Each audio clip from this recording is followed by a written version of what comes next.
മരമുറി കേസിൽ അവരെ അറസ്റ്റ് ചെയ്തത് LDF സർക്കാരാണ്.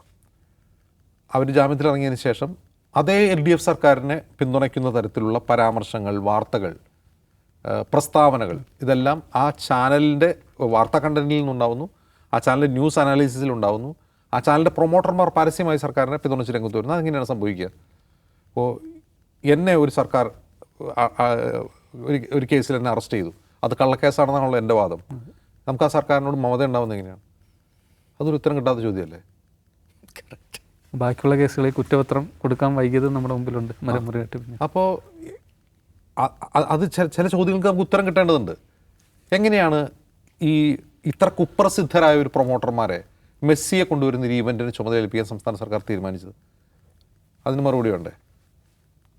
അപ്പോൾ ഉത്തരം കിട്ടാത്ത കുറേ അധികം ഡോട്ടുകളുണ്ട്. നമ്മളത് പൂരിപ്പിച്ച് നോക്കുമ്പോൾ നമ്മൾ തന്നെ കൺഫ്യൂസ്ഡ് ആവുകയാണ്. ഇനി മറ്റൊരു പ്രധാനപ്പെട്ട കാര്യം, സാബു ചോദിക്കുന്ന വളരെ നിർണായകമായ ഒരു കാര്യമാണ്, നമ്മൾ മുമ്പ് ചർച്ച ചെയ്തിട്ടുണ്ട് ഇവിടെ. ഈ പണം മൊത്തം എവിടെ നിന്നാണ്? മെസ്സിയെ കൊണ്ടുവരാൻ 100 കണക്കിന് കോടി രൂപ എടുത്ത് ഉടൻ ട്രാൻസ്ഫർ ചെയ്യാൻ ഈ പണം 2 ചാനൽ തുടങ്ങേണ്ട പൈസ മെസ്സിയെ കൊണ്ടുവരാൻ 100 കോടി എന്ന് പറഞ്ഞാൽ, ഇപ്പോൾ 100 കോടി എന്നാ പിടിച്ചോ 100 കോടി എന്ന് പറയാൻ കഴിയുന്ന എത്ര സമ്പന്നർ കേരളത്തിലുണ്ട്? ഒരു മെസ്സിയെ കൊണ്ടുവരണം എന്നാ പിടിച്ചോ 100 കോടി എന്ന് പറഞ്ഞ് കൊടുക്കാൻ കഴിയുന്ന എത്ര സമ്പന്നർ കേരളത്തിലുണ്ട്? MA യൂസുഫലിക്ക് പറ്റുമോ? തോന്നുന്നില്ല. 100 കോടി MA യൂസുഫലി 100 കോടിയൊക്കെ MA യൂസുഫലിക്ക് വലിയ സംഖ്യയാണ്.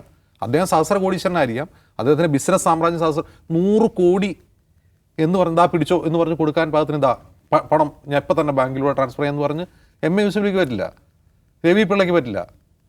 എങ്കിൽ വയനാട്ടിൽ നിന്ന് മരം മുറിച്ച് കടത്തിയ നിസാര കോടികളുടെ മരമല്ലേ, അങ്ങനെ കടത്തി വെട്ടി വിൽക്കേണ്ടി വരുന്ന ഒരു ടീം എങ്ങനെയാണ് 100 കോടി ട്രാൻസ്ഫർ ചെയ്യുക? അപ്പോൾ അതിൻ്റെ സോഴ്സിനെ കുറിച്ച് അന്വേഷിക്കണ്ടേ?